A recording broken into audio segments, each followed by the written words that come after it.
closing or ring the bell at the US whatever. And the reports also came out that, no, he's not the first.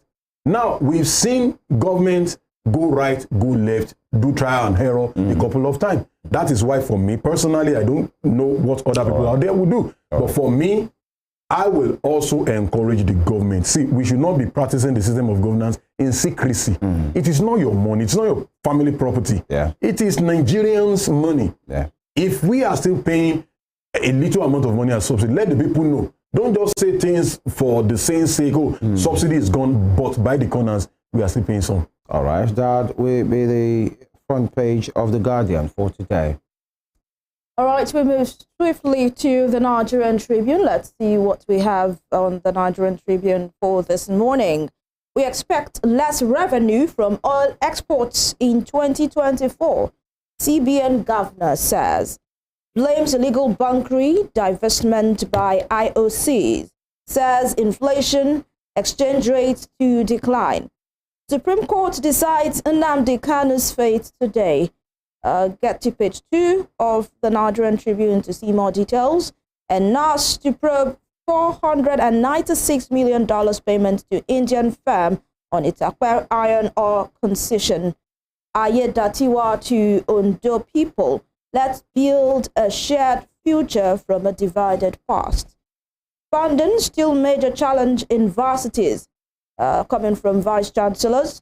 And Makinde cautions traditional rulers against giving permission for mining. Jones' coronation begins with 150 million naira empowerment. Tinubu as Minister of Petroleum, illegal, says Falana. And also says President not screened by Senate. More shake-up in aviation as FG sacks directors in agencies. And Rivers crisis. More commissioners resign. Kubara signs 800 billion naira appropriation bill into law. G27 sits, adopts local government autonomy bill. More of that you can get onto page 28 of Nigerian Tribune. But Ladeji, let's take on this one. Tinubu as Petroleum Minister, illegal, says the senior advocate of Nigeria, Falana, and it says President not screened by Senate. Meanwhile, Falana will not be the first to say it. We've had the former Emir of Kano, Sanusi, Lamido Sanusi, also make this point. Your own thoughts? Well, it's only people that hate from the political pot that will support that action. Why? Every well-meaning Nigerian will agree with Mr. Femi Falana, SAN, and you know, His Majesty Sanusi Lamido Sanusi. Because that's just the reality. I said it a couple of days ago on this show, that our petroleum ministry is a ministry that you need someone that can think straight. You don't have any other distraction. You want to face, because now the CBN governor just said we are going to have a lower revenue from you know, oil export because bunkering and all. We have someone that will think straight. Even let me ask you, in the last 1 month, can you point to 5 days in a row that the president has been in Nigeria? No. He has been traveling on the run from COP28 to this, to that, to that, to that. That's your job. But they are official trips. That's why I said that's your job. Exactly. You need someone that will sit back, look at the petroleum ministry, see what we can do with it. We are not doing well already. We are projecting that we want to be, you know, exporting 2 million. We want to be producing 2 million barrels per day in 2024. And we are still, this December 2023, we are still talking about oil bunkering. We are still talking about oil theft. We're still talking about a lot of issues in the petroleum ministry. And you still want to add that alongside other edicts that you have as a president. Well, you know, it is Nigeria where what is not normal becomes normal. I've mentioned it. We've seen a couple of times in other states. We've seen in this state that a governor was the commissioner of works and the deputy governor, commissioner of education. Currently, we have the governor sitting as the commissioner of works also, and the deputy governor as the commissioner for youth and sport. And you ask yourself, a 60-year-old man, what is he doing over the Ministry of Youth and Sport? He doesn't know the reality of things that happens to the youth. That's the reality, irrespective of whatever whatever English language you want to use and defend it. It doesn't work. Give these things. That's why you have the ministries. Give these things to people that can supervise for you. Let them bring their issues to you. You guys sit down together and see what you can do. except we want to go to the parliamentary system where you are also a member of the cabinet. I mean, you are also, people did not elect you. It is the assembly that elected you as a leader of your party. So if we are practicing the presidential system, let the president manage his own office, let the ministers manage the ministries. Ladeji, I'm concerned, and I'm sure a lot of Nigerians are concerned. I mean, Mr. Falana is also concerned. The Senate is screening ministries for the 2024 appropriation bill. Will the president go there to be screened as the Minister of Petroleum, or probably is going to delegate the Minister of State for Petroleum? People are wondering. Evelyn, it would have been lovely if Ajuri Ngilali is here on this seat and you're asking him this, because apparently it will be illegal for the president to go and now sit as a minister before the National Assembly and they start asking him. But he is the Minister of Petroleum. He puts himself in that embarrassing shoes.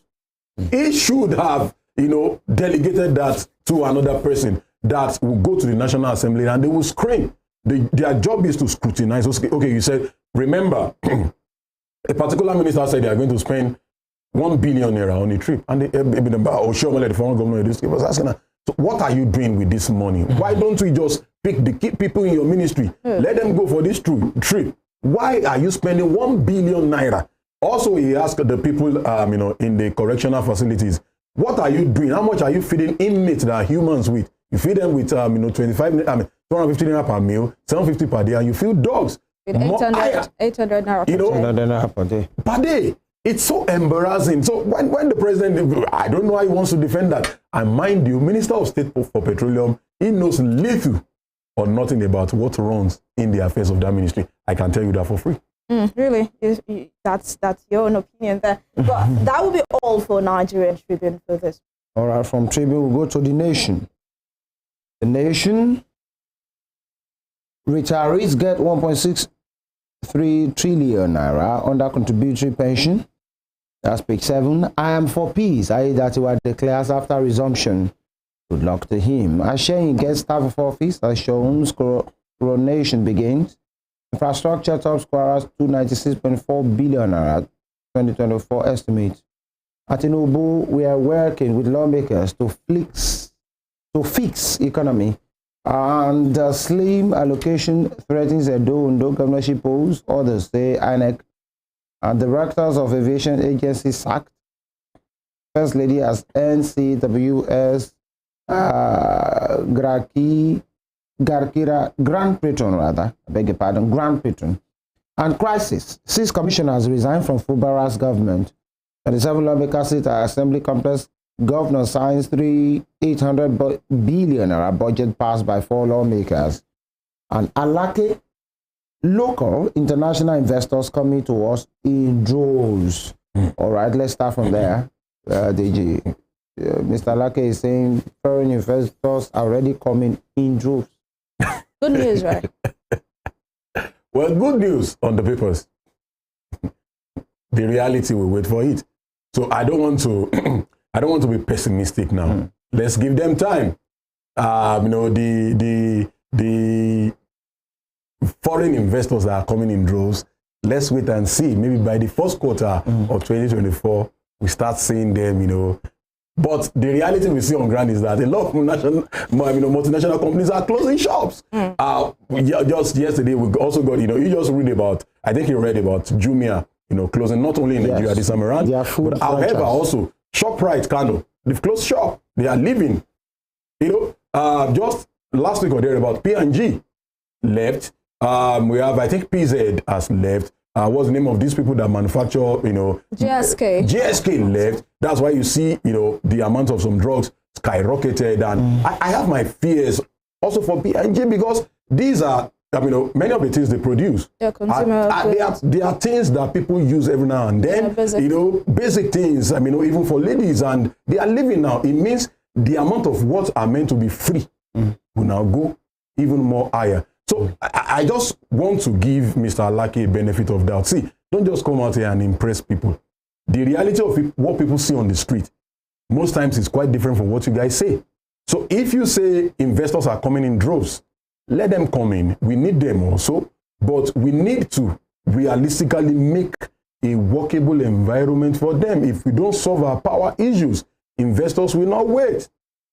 If we do not give, what they need to have a good working condition, but you ask yourself, what good working condition do we give even to local businesses? A lot of business owners are groaning.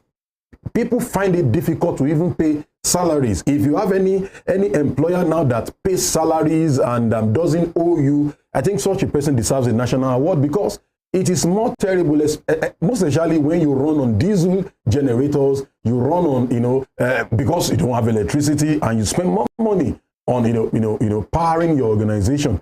So it is more than just saying investors are coming in droves. Let them come in reality. Let us see them in action. That is when we will see that truly what Mr. Alaki is saying is right and is true.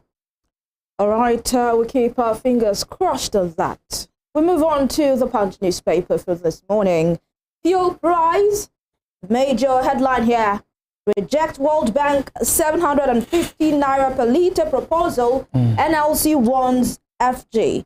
Labour says fresh price hike will lead to anarchy. FG insists subsidy has been removed. Tinubu government fears unrest. Subsidizing fuel secretly. Marketers allege project 1,000 naira per litre. Away from that, customs generates 70% revenue from Lagos, says Comptroller General. Okay. And 32 states budget 14 trillion naira for roads, health, others.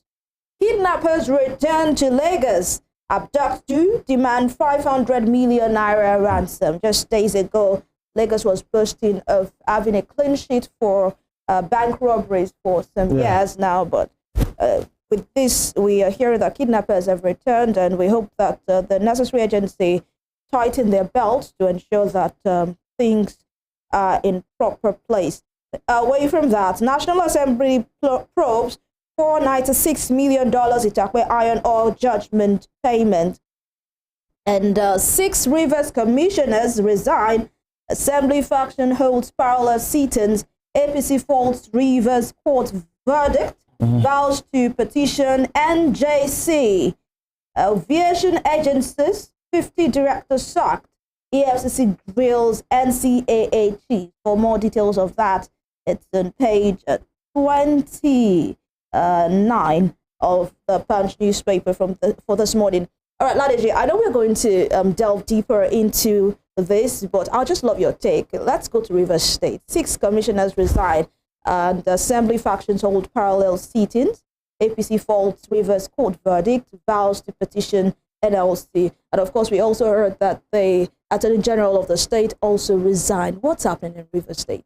Well, Evelyn, you remember, was it on Wednesday that we talked about Rivers State? And just a few minutes after stepping out of the studio, we saw bulldozers started working at the assembly. I remember I said it that we've not seen the last of the season movie we are watching in Rivers State. What pains me most, because, people from both sides of the political divide, PDP and APC, they only see a political meaning to what is happening. But if you are sitting on the fence like people like us, if you see more than politics, you see wastage of resources. Why are we pulling down the structure? Because we don't want people to sit there. You say it's not habitable for living, according to the consultants. Since the fire incident, so you can't say it's a lie. Yes. I don't believe that. Why I said I don't believe it is because since the fire incidents in the assembly, they've been sitting there. Why now? Why now? Don't forget also the same thing happened in Edo State. Why Obaseki had issues? Is it Obaseki? Okay, Governor Godwin Obaseki. Yes. He had issues with the assembly. They wanted to start an impeachment process. And all of a sudden, that's when we remembered that the assembly needs a new roofing. Now, so see, we should stop. Don't let this politician take us for a fool. No, we are not. We are not fools. They should know that Nigerians also can think. We can think outside the box. How will you tell me that the same assembly they've been sick for more than 2 months after the fire incidents is now not a big table again? Why now? Why did you not release that report even before this? It would have been better. It would have put you on a very good spot.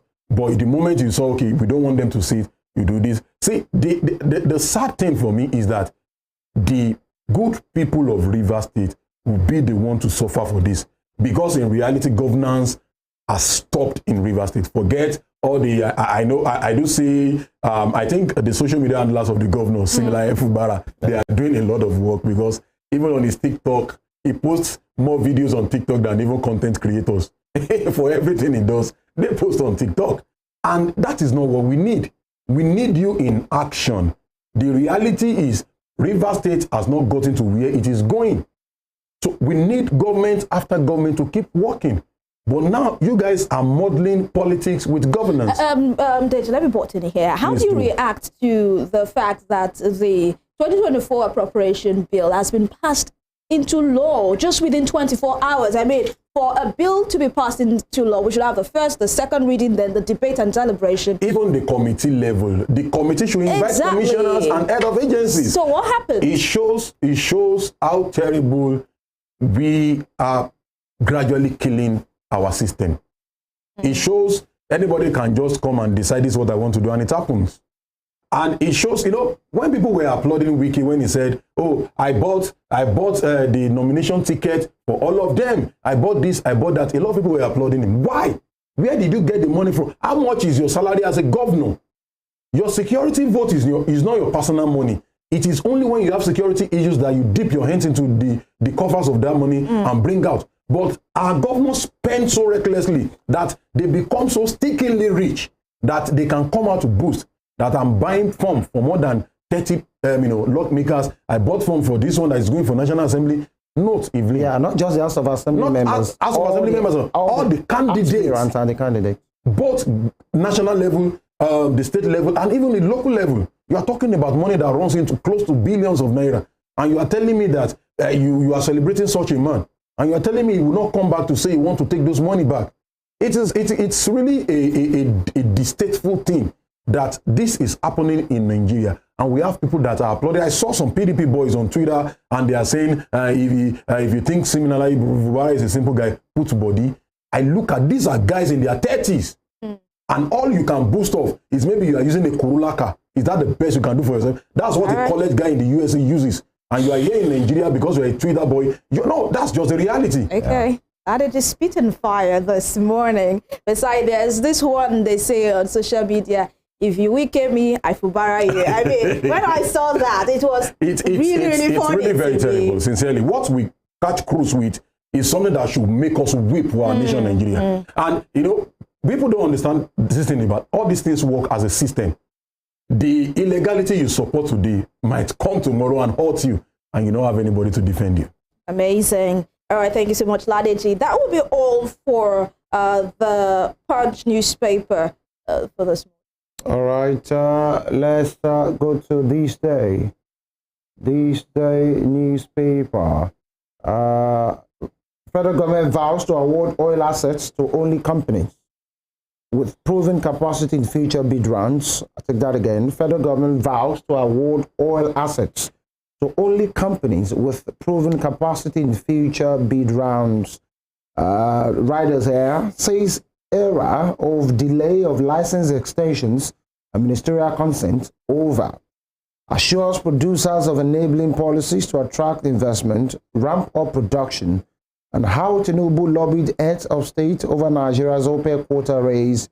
A presidency saying $13.5 billion investment expected in energy sector in 12 months. An investor uncertainty persists 2 years after PIA passage IPPGB loans. That's about the oil and gas sector. And you have the governor of Enugu State here, Peter Mba, Enugu strategic partnership with Afrexim Bank.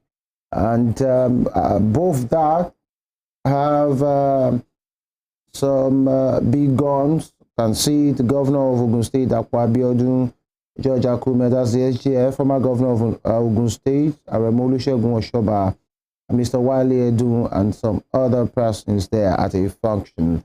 And Fubara signs 800 billion naira budget into law. Tinubu, having Akpabio, Abbas at my side as National Assembly leaders, enough to make me succeed. with a rider assembly, not an appendage of executives, says Senate President Ladeji. That's where you come in. Tinubu is saying having Akpabio as the Senate President and Abbas, the Speaker, by his side as National Assembly leaders is enough to make him succeed. And then the rider is saying the Assembly is not an appendage of the executive that's coming from the Senate President. Femi, there is this saying, show me your friend, I'll tell you who you are. Okay. Yeah, so I think both of feathers flock together. If you want to run a government that is of less corrupt, we've been talking about corruption. And this is the same Akpabio that had a case with EFCC that always lied that he has a medical trip to, go attend to in the abroad. And now he became the Senate President. All of a sudden, all those, health challenges vanished. Truly, what God cannot do does not exist in Nigeria politics. So my fear for Mr. President is if you are saying because you have such a man, and don't also forget men. Okay, now so Abbas and Akpabio. Yeah. Now, people have also alleged that this, the former Senate President Lawan's case was a bit like, he's like a rubber stamp, but these people looks more like a rubber stamp because it's virtually everything, Now, we are not saying you should be a loggerhead with the executive. Yeah. You guys are meant to, work together for the good of the... But it is not everything they bring to you, take hook, line, and sinker. When the bill of 1.5 billion naira for the office of the wife of the president comes in to you guys, I expected a reasonable National Assembly that really want to work for the good of the people to ask the question. For crying out loud, why are we spending 1.5 billion on the office that is not known to the Constitution? And as a matter of fact, let me take, Senator Oluremi Tinubu by her own words. Yeah. When they were having a Thanksgiving, she said, we are rich. We don't need Nigeria's money. Yeah. So if you don't need Nigeria's money, why are they budgeting 1.5 billion naira to buy cars for you?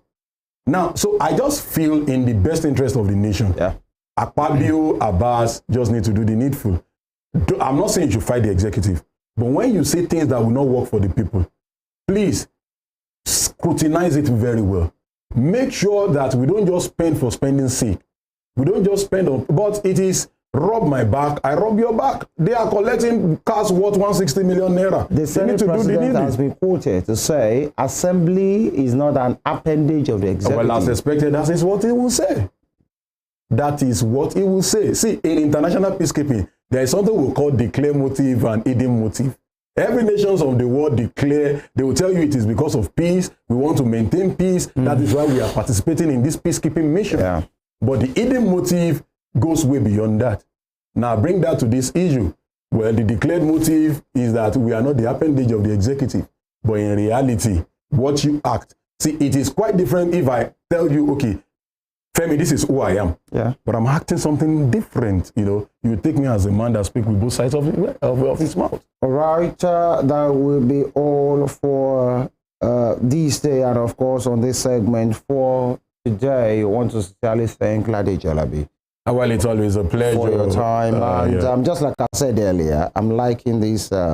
Is a comrade Ladeji. No, I can't see. Stop this thing before I can't see the khaki thing. A comrade will wear khaki. Thank you, Femi. It starts with this. No, this is a let's go and have a good time kind of. Oh, God bless you, brother. And we can also do that after your show. It might be a swaggy comrade. That's where we draw the line.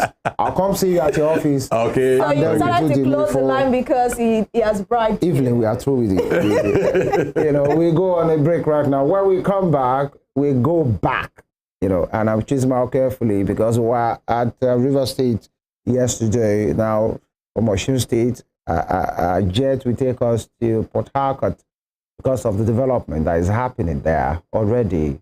We learned as of this morning, 5-6 commissioners have tendered their resignation to say, Your Excellency, thank you for the opportunity. Thanks, but no thanks. We are no more part of this cabinet. Why are they doing that? Is it still because they were, possibly put forward by the former governor, who is now a minister? Because many are wondering, why so? If the former governor and the current governor having issues. What is it with you commissioners? Is it really about service ab initio? Many things to talk about in Rivers State. The drama that has been happening there, it was firstly about the assembly, the 27, the campaign, to another party, the 4 who are pro-Fubara, conducting plenary, the governor coming there to present the budget, and we are even hearing that the budget has been signed into law. Many things to really talk about from Rivers State, but firstly we'll go on this break. When we'll come back, we'll dive right into that. It's Morning Spring on Western Spring Television.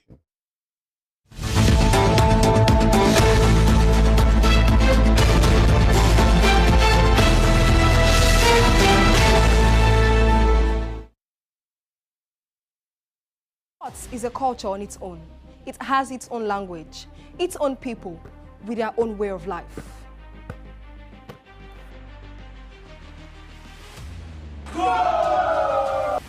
The world of sports is never void of actions, stories, dramas, and scandals. I guess you need a sports show that can walk the walk and talk the talk. On this show, we answer all your sporting questions. The whens, the whys, the wheres, and even the what ifs. Sports Spring is that show that will give you that new lease of life you've been looking for in sport journalism. Join me, Joseph Atewe, And your sports Amazon, Nengi Ernest. on this station, Western Spring Television, channel 190, only on Star Times. Let's talk sports. Let's speak the most universal language of the world. Elephant, Ijo, in love, Nzo. We can be so proud that we have one of the healthiest populations of African elephants in the world. But they are not easy neighbors, and we must work to help communities live in harmony and benefit from our wildlife heritage. Learning to live with wildlife can benefit us all.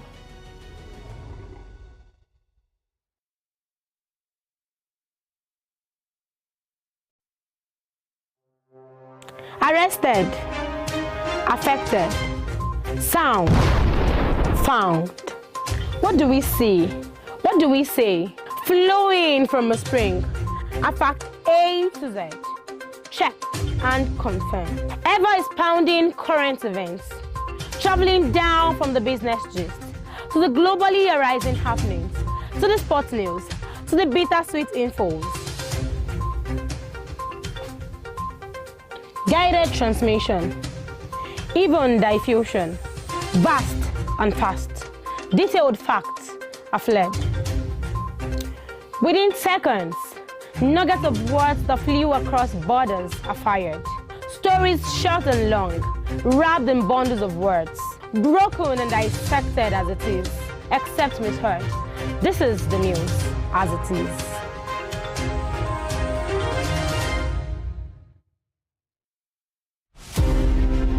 Born Jeremiah Oyeni Obafemi on March 6, 1909, Obafemi Awolowo was a prime architect of Nigeria's independence and most consummate advocate of free education and social welfare in Africa's most populous nation. Erudite politician, thinker and philosopher, Awo was fondly addressed by associates and political colleagues, brought his unique attributes to bear on governance in the defunct Western region. He administered as leader of government business and the premier between 1955 and 1958. Obafemi Awolowo's premiership witnessed pioneering in multi-sectoral policy initiatives and execution. The Western region under his administration paraded several enviable records. First television station in Africa, first real estate in Nigeria, first high-rise building in Nigeria, first modern sports stadium in Nigeria, first agricultural settlement in Nigeria, first modern civil service secretariat in Nigeria, and first industrial estate in Nigeria. His face is on 100 Naira denomination as a mark of honor for his distinguished services to his country. Western Spring Television identifies Obafemi Awolowo as a major character in history. According to the words of Michael Forbes, one who never asks questions, either knows everything or nothing. Watch me as I ask the questions you think no one wants to answer. Even questions it appears no one has got the guts to ask. My name is FEMI, and I've got the gut. Let's ask the pertinent questions and watch as we get answers.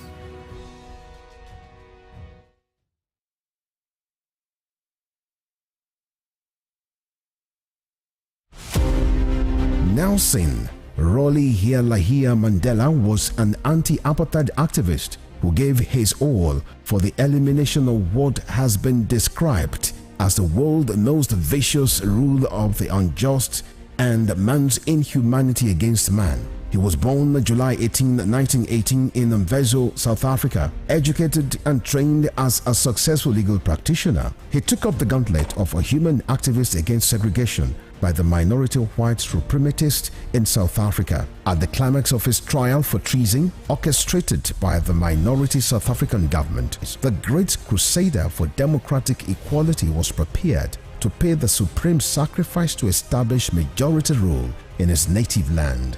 He told white jurists that if achieving freedom for his people was worth his life, he was prepared to die. Nelson Mandela spent 27 years in Robben Island, described as the most notorious prison in the world. It was from this same prison that he came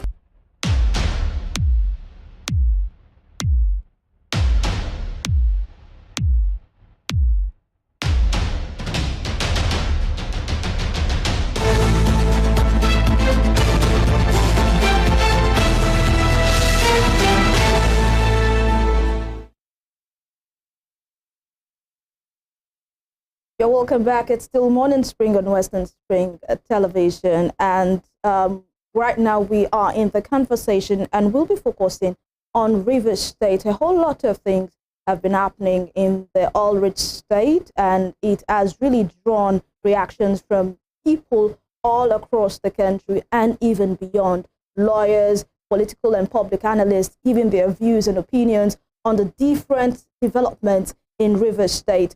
First, it was the demolition of the defection, rather. It began with the defection of 27 lawmakers who were said to be the former governor, Nyesom Wike's loyalists, defecting from the People's Democratic Party to the All Progressives Congress. And after that, we had the demolition of the assembly complex by the government, with the reason given as it's to undergo renovation for them. They said their consultant actually gave the advice for them to pull it down because it's no longer habitable for the people. And we had the Edison here, Right Honorable Edison here, lawmakers sit, and we had the governor, Siminalayi Fubara, present the 2024 appropriation bill, 800 billion naira, tagged the budget of renewed hope, consolidation and continuity to the lawmakers. And it was actually passed into law. We are hearing that it has been passed into law. And just yesterday, we had 6 commissioners in the cabinet of Governor Siminalayi Fubara tender their resignation. And part of the 6 commissioners is the Attorney General of Rivers State, Zacchaeus Adango, SAN, who also tendered his resignation letter not to be a part of the Siminalayi Fubara cabinet. These 6 lawmakers are said to be loyal to Minister Nyesom Wike, who is the former governor of Rivers State. A whole lot of things happening in the state, and it has got tongues wagging. Before we move ahead and have serious conversation on this, we will have this video. We'll have you watch this video talking about the demolition of the State Assembly complex and also the sitting of the Right Honorable Edison Ehie's faction. 2 of them also declaring the 27 lawmaker seats vacant, and they actually cited the Constitution as their backup. Let's watch this video. We'll be right back. To declare the seat of 25 defected members of the Rivers House of Assembly vacant. This House received correspondence, notices, and publications, including letters from 25 members of the Rivers State House of Assembly of their former defection from the People's Democratic Party to the All Progressive Congress. And we have also confirmed this visually, including videos that were posted via media houses and including the social media. We are aware that it is the right members and every Nigerian regards freedom of association.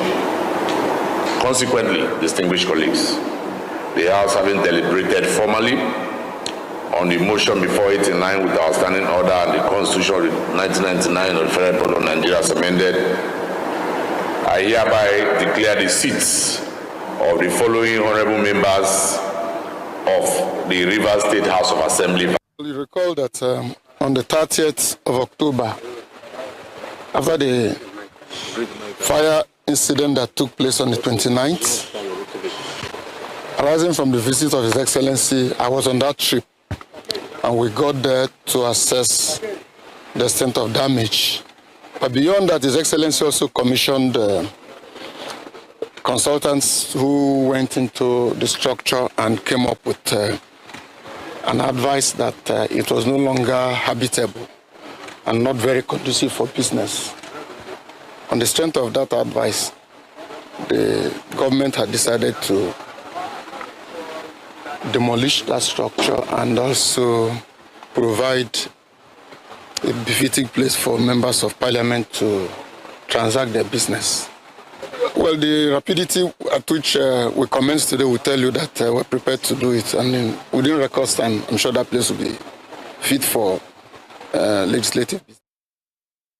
All right, the last video is the Commissioner of Information for Rivers State saying that the assembly complex being pulled down is no longer befitting for sitting. And according to their consultant, it's better to pull it down and meanwhile, I've been having issues, Femi, with the word renovation. If it's renovation while pulled down. Yeah. Renovation. The structure was demolished. Is different from demolishing and rebuilding. I think the word should have been for rebuilding, not for renovation. Yeah. Renovation doesn't involve you actually pulling it down, pulling the entire structure down. You can see the heavy-duty machines rebuild it, going all into the building to demolish. And so you just like you said, what kind of or does demolish or renovation mean something else in Port Harcourt? Because it doesn't look like this is a renovated building where you have these heavy machines pulling down the structures. Now, you know, many things have been happening. And then before we are joined by our guest, we learned that Governor Fubara has signed the appropriation bill into law. And many persons are asking different questions. How? You mean all these things was done in a day? 24 hours. He presented and he went through the different readings in a day. And then the MDAs, the ministries that submitted their budget, they were not there to defend anything. No assembly members interrogated anything. And now everything just passed hook, line, and sinker and is now a law. Really?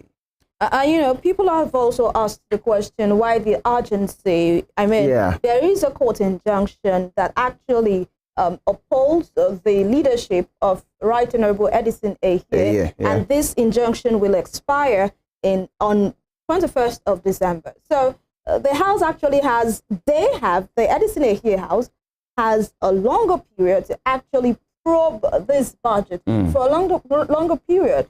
And there is only 4 of them, by the way. Yeah, only 4 of them.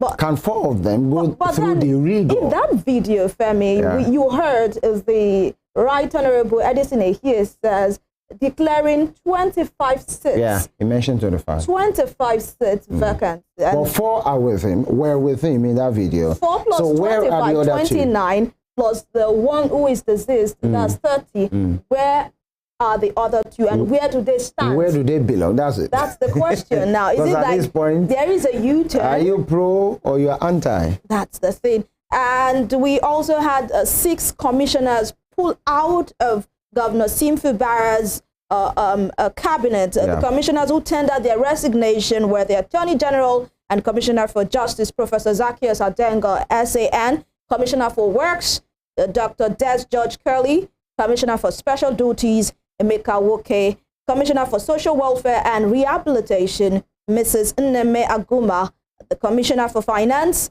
Isaac Kamalu, and the Commissioner for Education, Professor Chinedu These are the 6 commissioners that pulled out from the Team Fubara cabinet, and there are talks on the streets, words on the streets, that these commissioners are loyal to former Governor Nyesom Wike, who is now Minister of the SCT. And Femi, if you look critically at these ministries, these are key ministries. Ministry of Finance, Ministry for Education, the Attorney General, and Ministry for Works, Ministry for Special Duties, Social Welfare and Rehabilitation. Education, these health, are key ministries. Works, the Attorney General, of course. These are key ministries. And we may want to ask, what is in it for the people of Rivers State? That's it. Why did they resign? Governance will be stalled with this development, Femi. It means, at least for a foreseeable time, and there is no drastic decision that will be made in the Ministry of Education, Special Duty, Health, Works, the Ministry of Justice, and, the other one. And it speaks to the fact that when these people took on their assignment to be public officers in those ministries, what was their aim? What was their motive? Was it to serve, or they were seconded there by a higher power?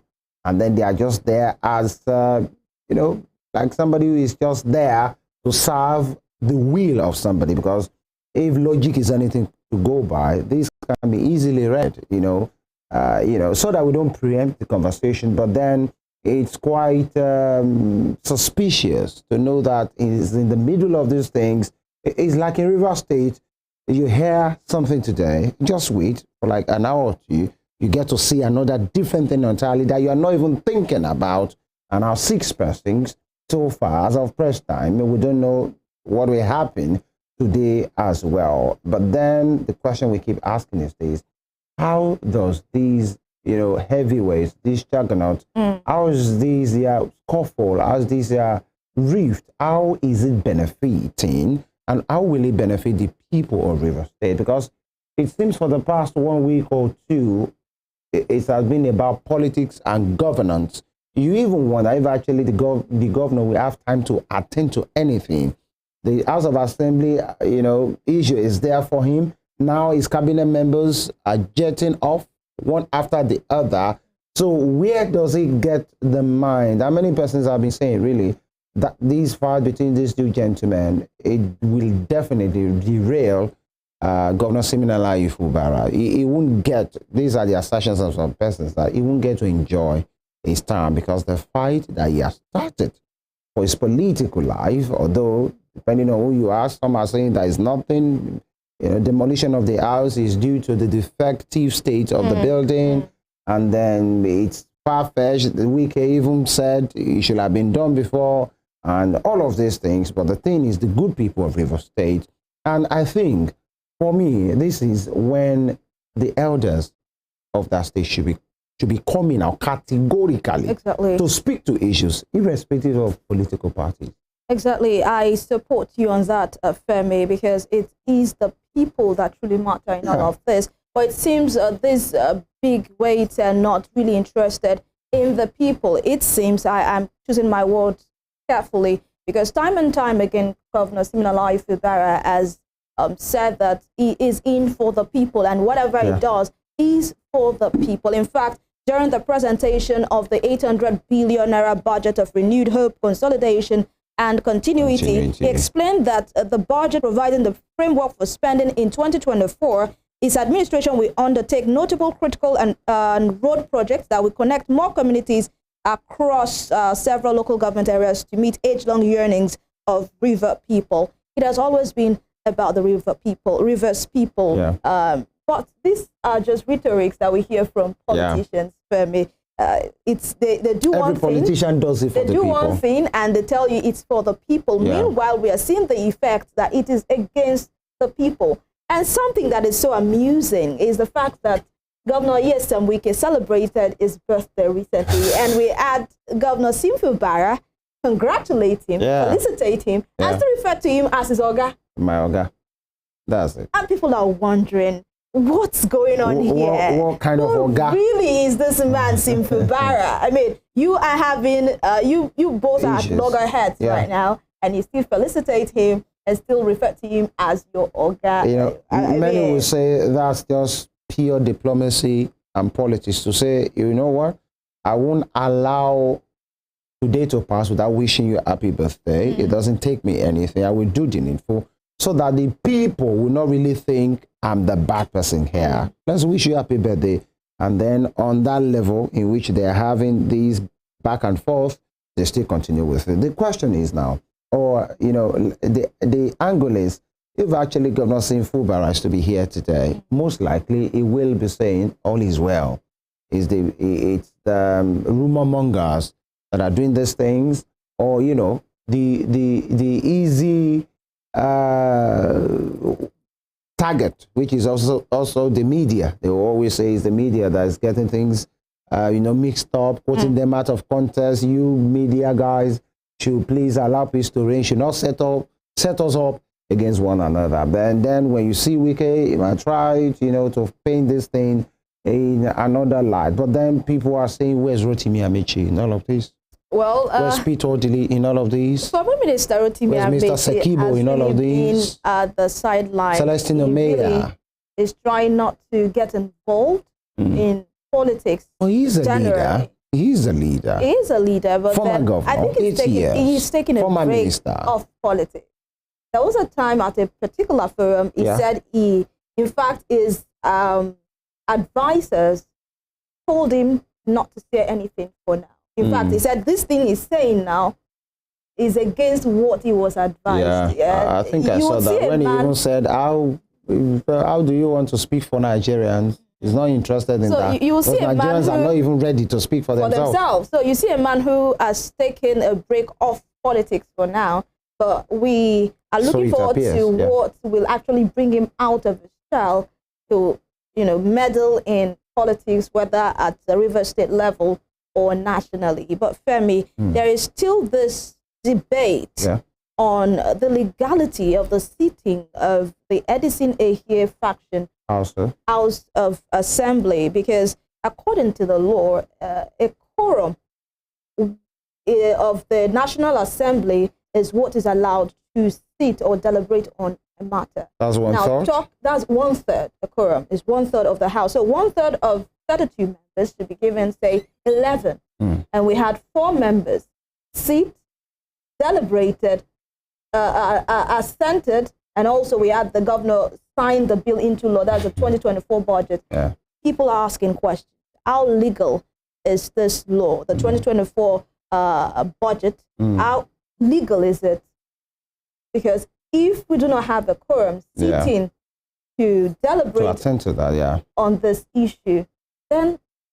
And the manner in which it was passed, by the way, because first reading, second reading, and then it moves on, and no committee at all sat to interrogate the ministries and the people that brought the budget to say, what was the budget performance of your ministry last year? What do you have this year? Are you going to spend it? Figure so, and so.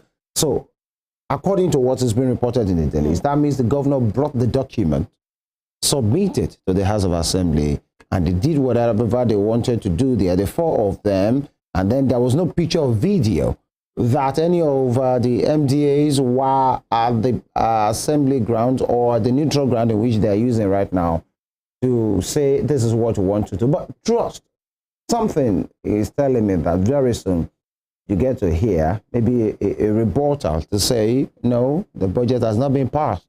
Because one will want to wonder, how can these be defended? But then in Nigeria, as they say, is always an interesting one, and interesting really to see what is really happening. Now, it's the Rivers state that this thing is happening. We've had the Edo situation before, in which the roof of the assembly building was removed during a scuffle of some members of the Edo State House of Assembly that were not sworn in by Governor Obaseki and the governor himself. And then, some heaps of sand was offloaded at the entrance of the assembly at the time. And many persons believe it's just to disturb the assembly members from sitting and carrying out anything that might be, harmful to the mandate of the governor. Now, situation is in Ondo State as well. Now, finally, Arakuri has, passed over power, transmitted power to Lucky Ayedatiwa, Lucky Orimison Ayedatiwa, and now he's the acting governor in Ondo State. And he has even spoken to the people to say, let peace reign. What we need in this state is peace. So we wish Arakuri Rotimi Akeredolu all the best, quick recovery where he is right now. But the kind of democracy that we practice, before we go on this break, Evelyn, and since former President Olusegun Obasanjo talked about the fact that maybe democracy is not really for Africa, or the kind of democracy that we practice here, maybe is one that is not suitable, to us and for us. If you cast your mind back a bit, you will realize that the events that have followed that particular statement by OBJ has been the one that will really get you to wonder if actually maybe what OBJ is saying is true, or possibly has a point. Because many persons were like, don't tell us this, you are president for 8 years, you never made this kind of submission, and you have even been head of state before, but now when you are military head of state is different than when you are now a civilian president. You rule for 8 years, and after that, almost 10 or how many years after now, you now come to say that almost 15, 16 years after, you now come to say maybe this democracy is faulty. But then when you check what has happened in Ondo State, what has happened or what is happening in River State, you get to wonder, is it still the democracy that we know, the definition of the government of the people, by the people, and for the people? Well, it's a big question, Femi. And if you remember, we had a guest that's in the person of Dr. Misbah Latif, that he said that the people in some way are enablers of this, of our leaders, because we don't ask questions, we don't recall this. Yeah. We can, as the people, if you feel this person is not representing you well, you have a right to recall this. But do you know the process of recalling a parliamentarian? Very tedious. Very tedious. You have to get signature. But then, from many people. But then, Femi, trying it. It was tried on Dino Melai. Trying it and getting through with it will actually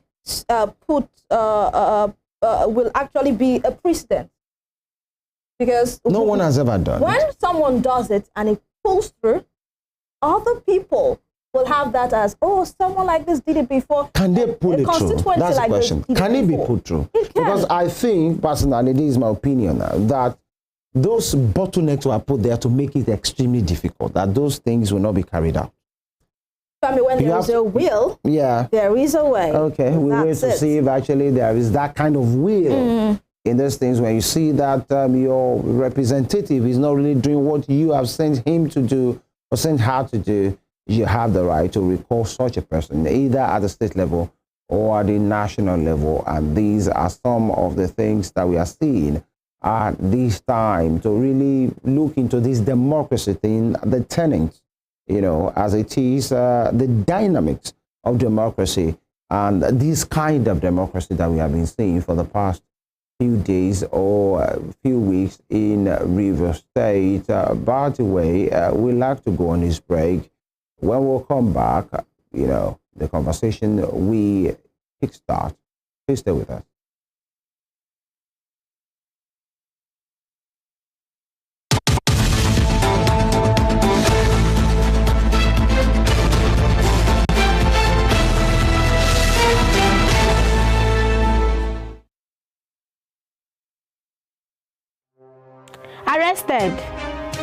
Affected.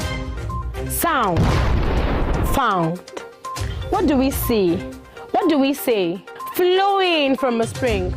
A fact A to Z. Check and confirm. Ever expounding current events. Traveling down from the business gist to the globally arising happenings, to the sports news, to the bittersweet infos. Guided transmission. Even diffusion. Vast and fast. Detailed facts are fled. Within seconds, nuggets of words that flew across borders are fired. Stories short and long, wrapped in bundles of words, broken and dissected as it is, except misheard. This is the news as it is.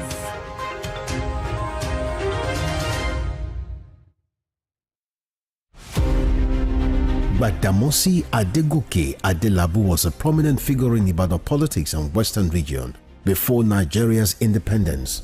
He was a key founder of the National Council of Nigeria and the Cameroons, a political party that held lofty the torch of liberty for the two West African countries. He carved a niche for himself as a wordsmith and a creative speaker. The nickname Kwenkelemens was a natively corrupted version of peculiar mess, his bombastic English language style often used to sculpt proceedings at the parliament. The author of Africa in Ebullition, a handbook of freedom for Nigerian nationalists, was Nigeria's Federal Minister of Natural Resources and Social Services between 1955 and 1956. He died in an auto crash on the 25th March 1958 at the age of 42. Western Spring Television identifies Adegoke Adelabu as a watershed character in history.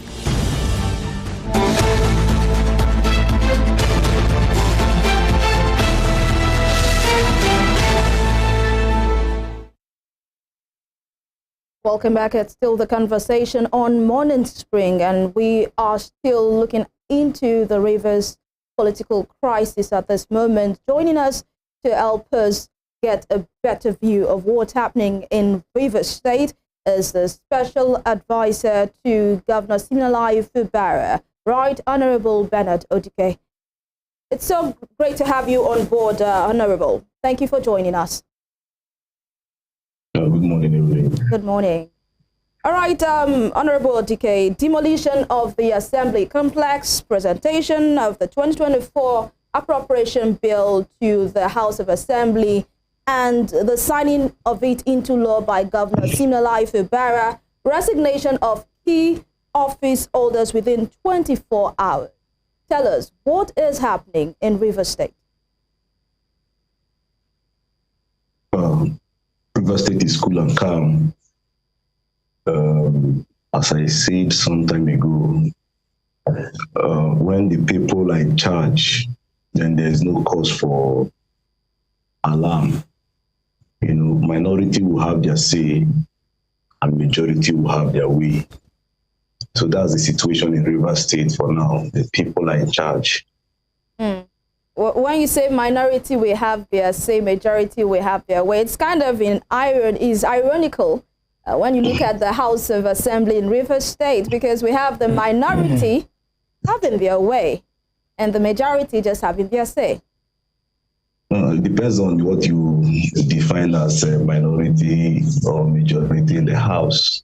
We have a case where 20-something persons in quotes, on their own decided to vacate their seats, in the name of defection, when it's very clear that there's no reason for such a move. Decided to move, and as it is today, I can tell you that majority in Rivers State are those. For instance, talking about the Speaker, the Right Honorable Edison here, and then the others who are with him, and then the governor working with them alongside the majority and overwhelming, populace of Rivers State. That's the majority. Any other person is a minority in Rivers State, as I can speak to you. All right. Before Femi comes in, Honorable, let's take this matter one out after the other. The demolition of the assembly complex. Yes, we've heard the Commissioner for Information in the Rivers State say their consultant advised that the assembly complex is no longer safe for any legislative duty. But then the word there that was used was renovation, that the Rivers State government wants to renovate the assembly complex. But we saw bulldozers, we saw these heavy machines pulling down the structure entirely of the complex, and the government seems to want to rebuild. Why demolish when the plan is to renovate and not to rebuild? Honorable Odike, are you there with us? All right, seems we have lost connection with Honorable Bernard Odike, but then we'll try to re-establish contact with him in the course of the show. I think I'm with you. I can hear you. I don't know if you're hearing me. Did you hear my question? I don't know if you're hearing me. Can you hear me? Yes, I can hear you. We can hear you. Yeah, I'm trying to answer your question, but can you hear me now? Positive. Please go ahead. Okay, fine. As from the statement of the government through the spokesman of the government of Rivers State, the Honorable Commissioner Owaresenebo,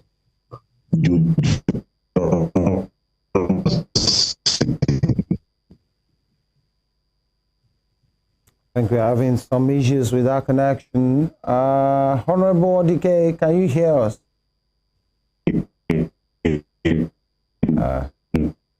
We might have to reconnect. Our engineers will work on that very shortly, so that we have a smooth, conversation. That is not good enough, and these are technology, issues, part of the way. But then, Honorable Odike has said Rivers State is cool and calm this morning, and these are his words, and that's what. I don't know why you are not hearing me. Can you hear us now? Okay. Honorable, can you hear us? All right. We'll try and work on that. It's been kind of a tough one connecting with him this morning. But then it is what it is. Ours is to have this conversation, and that's what we do here at this time on this station. Having these very frank conversations about issues of public importance, to ask the right questions, from different angles, and of course, people bring in their opinions on the matter. Basically, we ask the questions, we interrogate these matters, and yours is to make do of what you see and hear from these programs. And that's why this program is here. Exactly. We hope to reconnect with Honorable Bernard Odike to let us into what really is happening in Rivers State. But in his words, this morning, Rivers State is cool, calm, and there is no issue on ground. But then there are also some issues we have to interrogate. I started with the demolition. Why demolish when the word was renovate? Renovate, yeah. Exactly. And also would like to know if the furnitures and fittings and electronics there were actually moved out before the demolition. The interior, because he is a special advisor to Governor Simfubara, and I feel he is in a better position to answer that question. It's taxpayers' money, and we need to ask this. That's right. Documents, electronics, and many things in that place. It's not just about everything rather, it's not just end in ruins just because renovation is going on in that particular place. I guess we might have to switch gears right now. Let's go on this break. When we'll come back, we head straight to another level of conversation. It's the Morning Spring, and we're live on our YouTube channel right now, Western Spring Television, on channel 190 on Star Times TTT. Evelyn and I will be back.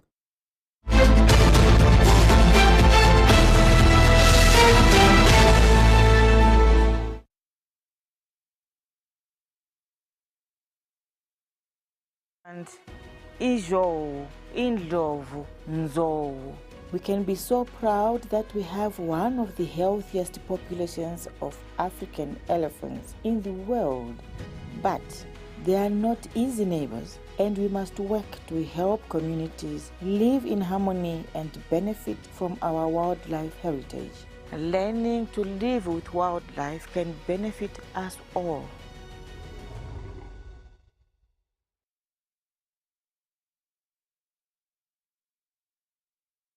Sports is a culture on its own.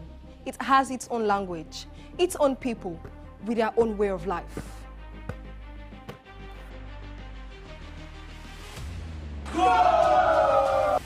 The world of sports is never void of actions, stories, dramas, and scandals. I guess you need a sports show that can walk the walk and talk the talk. On this show, we answer all your sporting questions.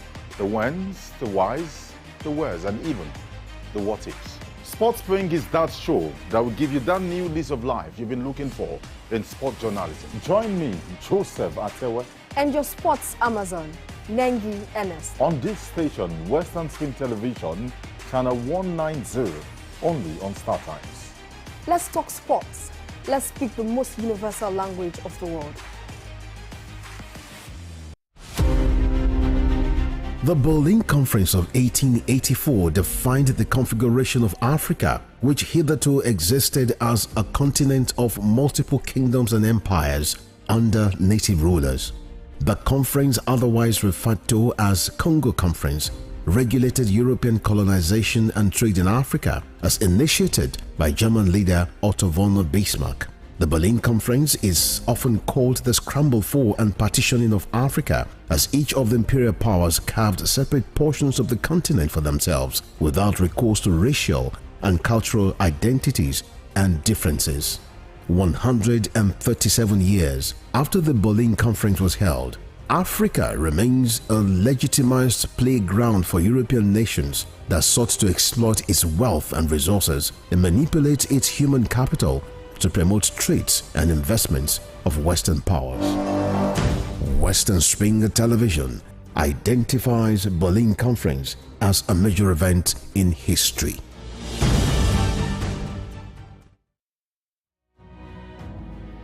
According to the words of Michael Forbes, one who never asks questions either knows everything or nothing. Watch me as I ask the questions you think no one wants to answer. Even questions it appears no one has got the guts to ask. My name is FEMI Adifila, and I've got the gut. Let's ask the pertinent questions and watch as we get answers.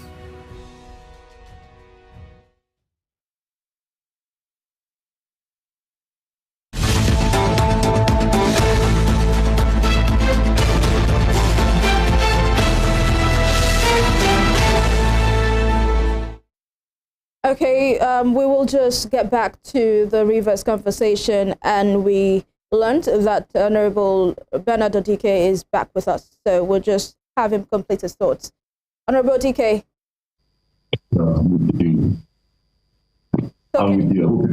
Yes, we can hear you clearly. We would like you to complete your thoughts. I asked the question on the demolition. Why was it demolished and not renovated? And also I'd like to ask you, the equipment, the furniture and fittings, were they actually moved out of the house before it was demolished, or those things were demolished with, the structure? Well, you asked why demolition and not renovation. After due diligence on that, the building was dynamited. Explosive that was used to cause damage on that. Now, when experts did assessing it of the level of damage. It was realized that the integrity of that structure been badly affected. So the professional advice was for the entire building to be brought down instead of risking the lives of those who occupy the building, even though we go ahead to renovate it at where. So the best option left was to bring down the entire structure and then put back something more formidable. Before now, sometime in July 8, 2021, when the FEMI government went to the people evidence of the principal and the assembly, the video is immediately. Honorable DK, can you speak up, please? We are having a hard time hearing you. Can you speak up? We're having a hard time hearing you.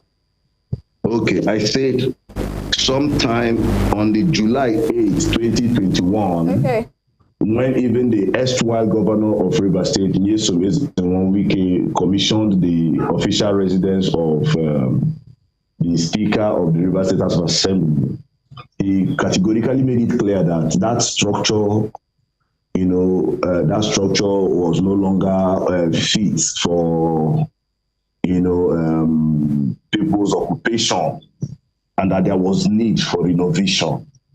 You could even hear him say that the roof were leaking and all the rest. And, he made a whole lot of impression about that structure. That it was not even the executive that built that it was the legislature that didn't have business to handle such business that handled the building, and that there was need to do something about that building. So for a very long time, that building had even been, the structure had really been compromised. Not to talk about now that there was an explosion in there. So what the governor did was in the best interest of the states, based on professional advice. Professionals advise that the impact of the explosion had affected the structural base of that building. So that the best alternative was to bring down the building and erect something more befitting. Honorable, how about the items in that building? Was it destroyed with the building as well? The items in the building? You mean the items in the building? Yeah. Well, I wasn't there when the building was being brought down, so I wouldn't say that the properties inside were destroyed along. Those who were given the business of doing that might be in a better position to say so. Or maybe I can go back to ask to know if that was the case or not.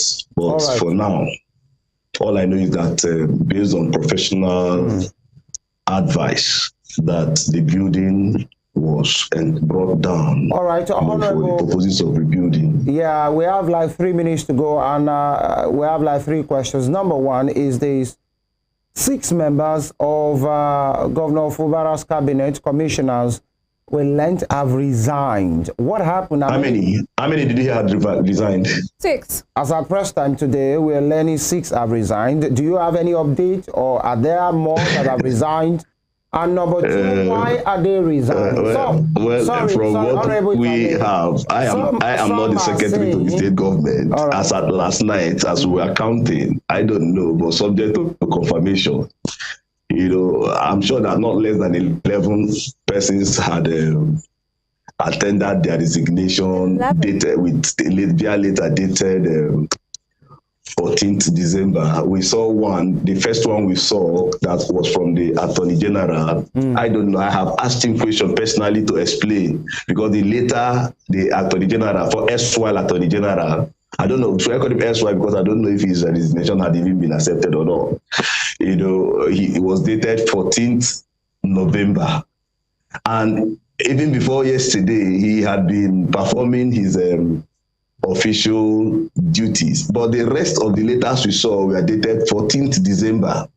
So, like I asked him, could it be a typographical error, or a deliberate attempt to backdate. Honorable, so with the benefit of information that you have as one of the people in the kitchen cabinet of the governor, why are they resigning? Because the news on the street is that maybe the governor is not the right person to work with. And that's all of them just feel it's time to leave this No. If you read their reasons for if you read their reasons for resignation, not the ones they have on the paper. I mean the reasons. I'm coming. If you read their reasons, if I were to resign today, I would clearly state the reason for which I am taking such a decision, and that's what they have done. You know, you see them thank the governor for the opportunity of working with them. There is more than I did not see any of them stating in any of those letters, you know, of any disparaging thing against the governor. So it's not a question of whether the governor is competent or, after all, what's the essence of having cabinet members if not to add value to the system? So if they are trying to, I don't know, that's not the reason. We all know. Let's not shy away from it. You know, it's a case of people. It's a case of people who are trying to, you know, take decision that is not okay. You can imagine how a number of persons. You know, before now, you have heard that majority of the cabinet members were nominated and foisted on the governor by the SY governor. And you know what is going on. So let's not shy away from it. It's clear that people are being used as puppets, in quote, sorry for using that word. People are being, you know, they are reducing themselves. That's the system we find ourselves in, where somebody will reduce, you know, very reasonable and responsible people. I made a post and I said, you know, I feel for some of these people, credible human beings, you know, that for one reason or the other, perhaps against their own hearts, and they had no choice but to do that because, you know, the God somewhere wants them to do that, and they have no choice but to do so. So that's it. It's not because the governor is not good enough to work with. It's a question of people being used, you know, and tossed about by somebody somewhere. That's what it is. Honorable DK, you know, for the want of time, we have to go now, but we still want to have you subsequently, maybe next week, to really, you know, have enough time to speak to these issues, especially governance, beyond this politics, the governance, which is the reason Governor Fubara was elected by the As I speak to you today by 2 p.m., the governor will be flagging off 20,000 housing units project here in Rivers State. You know, it's never been this good. You know, governance is on in Rivers State. Watch out! Watch out! Yeah, I have to. That's why we will slate you for next week so that we have that conversation. But in 15 seconds, the governor came to the Honorable led the plenary with 4 persons, read the budget, and we learned that the budget has been signed into law without any committee, without any MDA or ministry or commissioners coming to do defense. Is that true? And if it is true, make it make sense. No, sorry, you're getting that wrong. Okay, please. The last time I appeared here, I told you that the budget estimates had been, you know, presented before the State Executive Council, where all these commissioners and other members of the cabinet were duly present. And what else do you want? They had approved that this thing should be sent to the House of Assembly, and that's what the governor did. So before that, you know, and then the Assembly had to also do their job. They took time, like if you listen to the speaker when he was making his speech, he made it clear that they took time to do the legislative aspect of it, thoroughly job. You know, so that's that. The budget has been thoroughly worked on and you know, passed by the governor. And as I speak to you, it's an appropriation act as we speak now, no longer a bill. Okay, you know, we'll have that conversation, God willing, God sparing our lives, very early next week. Honorable Bernard Odike, thank you for your time this morning. Thank you, Femi and EVELYN. Good being with you. Thank you. All right, thank you. Thank you. Okay, yeah. Yeah. Okay, that was our Honorable Odike. You know, time is really of essence. The connection really messed up the thing, but we'll have that next week. And we'll switch gears now for the remaining minutes of this show, and we speak to something different entirely. But well, let's start from here. COP28 just finished a few days ago, and it's all about climate commitment from different countries, making the environment cleaner, and you know, moving away from even fossil fuel. By the way, when Nigeria is just commissioning, or we are just having the Dangote refinery work, and the world is moving away from fossil fuel. By this way, they say different story for different folks. Now we have someone in the house who will speak to these issues to, you know, make it make sense, especially as it concerns us in Nigeria here, the climate, the environment. What are we doing wrongly? What are we doing rightly? What are we supposed to be doing? And we are being joined by Babatunde Quadri. He's a climate change advocate. Quadri, good morning. Good morning. Thank you. Can you please speak up? Good morning. Right, good morning. Yeah, good to have you here. Yeah, good to have you as well. Yeah, climate, weather, environment, for many Nigerians, they just feel these supposed to be Western nations issues. So how does it concern us here? Let me ask you, why should we care?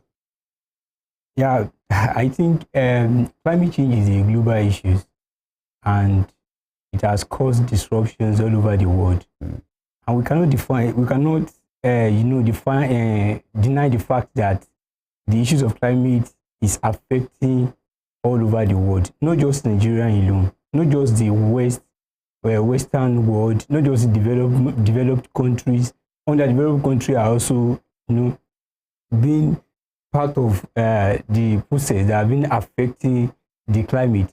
And what Nigerians should be concerned is that, you know, Nigeria are part of the delegates that went to COP28, and there are many issues that they discussed at the COP28, from transitioning from fossil fuel to clean energy. And we cannot deny the fact that Nigerian, in particular, we are exposed to these you know, disruptions of climate change, from flooding, erosions, and which has even contributed to the socio-economic you know, development of this country. And we should not forget that in 2015, President Muhammadu Buhari ratified a law in the National Development Plan Commission, that they are going to reduce the greenhouse gas emissions to 20%. And that was the Paris Agreement that was made then, that will ensure that the transition from fossil fuel to clean energy. And this effort has been, you know, Nigeria targeting in their ways to ensure that they meet up with the agreement of this Paris Agreement. Ever since then, Nigerians are not being, you know, attain that degree of the temperature, because the Paris Agreement states that they should go from, they should have a 1.5 degree as the temperature. But right now, Nigeria is not on the 1.5 degree temperature as the Paris Agreement. And that's why the COP transition from the Paris to COP27 Glasgow, COP27 Egypt, that was set at Egypt, then to Dubai. Quadri, so that we maximize our time, you have been doing a lot in this regard, and we give it to you. Now, can you please make it make sense to a layman? What are those things that we are doing rightly, or what are those things that we are doing wrongly that is really affecting the temperature you're talking about and affecting our environment? Yeah. I think to a layman that doesn't understand these statistics you are reading. I think when we talk about climate change, we talked about the temperature, the shift in the temperature over a long period of time. And as a result, it affects the food we eat, the quality of life, and as well as, you know, our health. We cannot deny the fact that the climate in itself, it's scientifically proven that it contributes to the earth status of human life. And if we want to tell the layman that, oh, this thing is happening, we talk about we bring about a scenario that before there is heavy rainfall, and now there is little rainfall. And when there is heavy rainfall, it disrupts the land. It disrupts the farming, area, the agrarian communities. And we can actually tell people that, no, what is happening before, what is not happening before is now happening now. Then why the shift in the temperature? Why is we are having normal rain before? Why are we not having it again? I think it requires urgent actions that our activities toward the planet is actually contribute to and this. That's what I'm asking. What are those things that we are doing that is damaging those things, that is causing this damage? Is it actions? Is it the way we cook? Is it what we use in cooking? Is it the indiscriminate use of the environment? Or, I want you to pinpoint this so that people can know that these are the things I'm doing and it is wrong. And these are the things that we should be doing that is right. Yeah, there are many things that we are doing. Please. As an individual. Let's talk about deforestation. Deforestation actually contributes to the crisis of climate change. This farmer, they unleash their land to charcoal extractions. And if these people come to their land, they prune the land, they prune the tree, sorry. And when they did that to the land, it affects soil fertility. And these are one of the issues. And when we talked about deforestation, we talked about cutting down the trees all over the agrarian communities. And at the end of the day, the land that they have pruned the tree is no longer fertile for farming productions. These are one issues that I can pinpoint that is affecting, our deforestation, cutting of trees. All right. And another one is the issues of emissions. When we talk about the gas flaring, Nigerians, the issues of pollutions that actually occur in our community, and this affects the quality of air that that we breathe in and out, and that's why majority of people are dying early. In fact, some people, many people are not even aware that all these, the cars, the honey of cars, that it causes tensions. The exhaust. Yes, now it causes tensions to our own life. And when we talk, we can talk about the carbon monoxide that is coming from the generator. It's also part of it. Aside the fact that it affects the air quality, it also has an impact in our life. Some people sleep with, this small generator, and with the carbon monoxide that is coming out of it, they feel that, okay, I can sleep with it and nothing will happen. And at the end of the day, it's going to affect them and also their family. But all these people, many people did not know about this thing. And that's why, as a serving corps member in the state, I deemed it fit to organize a climate change outreach across the secondary schools in the state, where I'm particularly serving in the local government.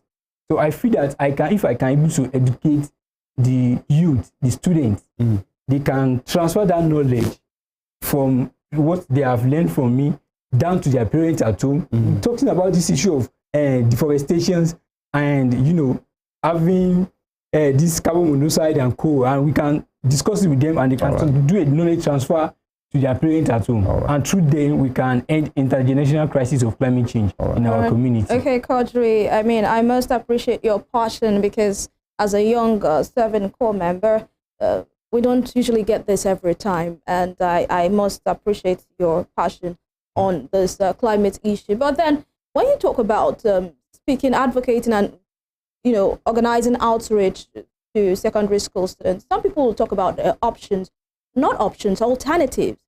When you tell me I shouldn't use generator anymore, or I should reduce the number of times I use generator, we know what electricity is saying.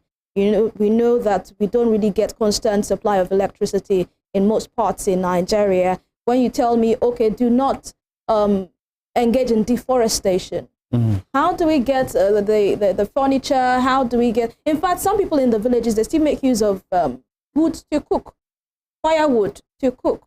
So what are the alternatives, and how do you think the government can actually make these alternatives available to the people? Yeah, I think one of the, Nigeria is, I think we are developed and underdeveloped country. One of the questions that always came to my mind sometimes is development threatening growth, or a development a threat to climate change?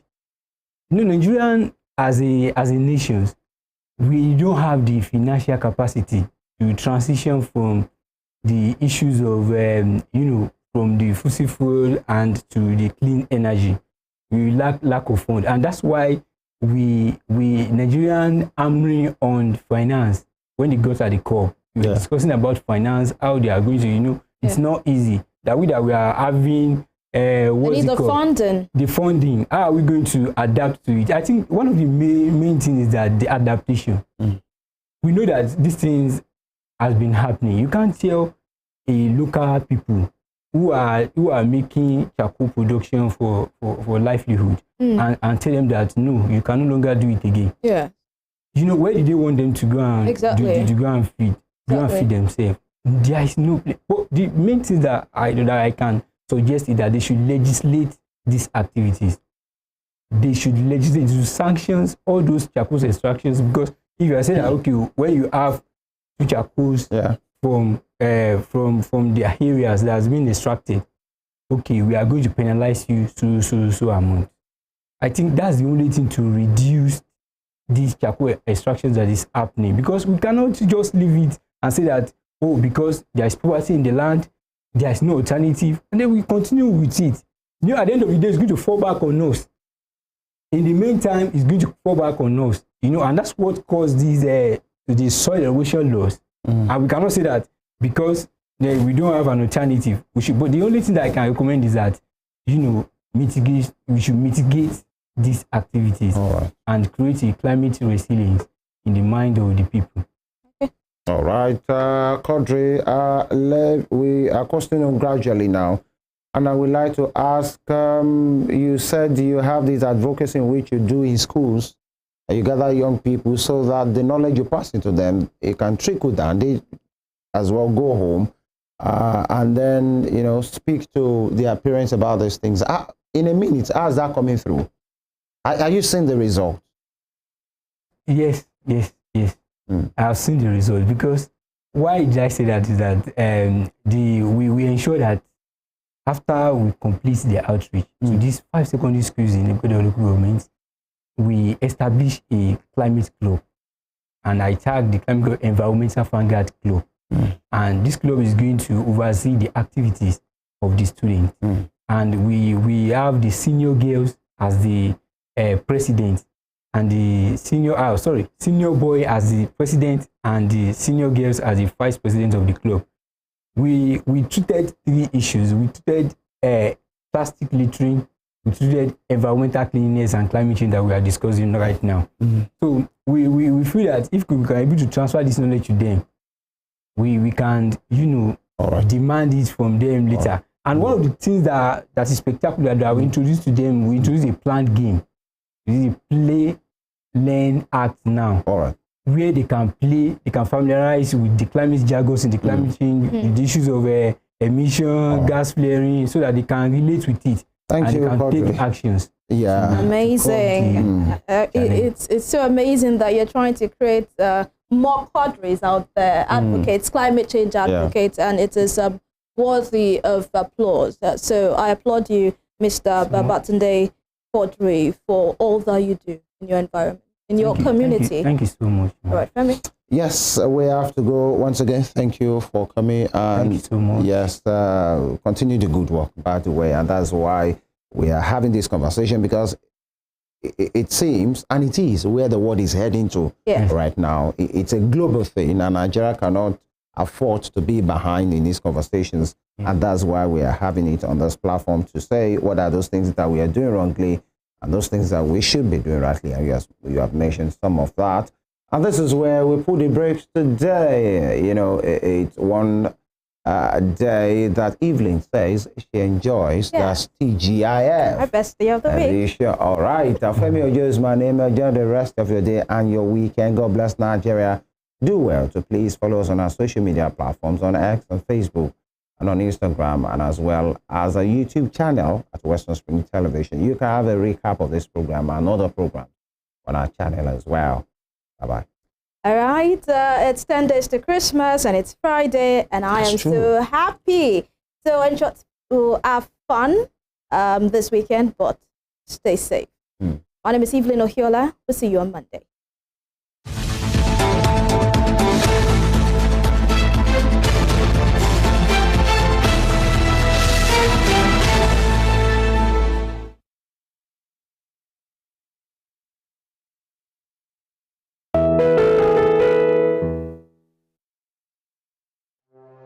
Arrested, affected, sound, found. What do we see? What do we say? Flowing from a spring. A fact A to Z. Check and confirm.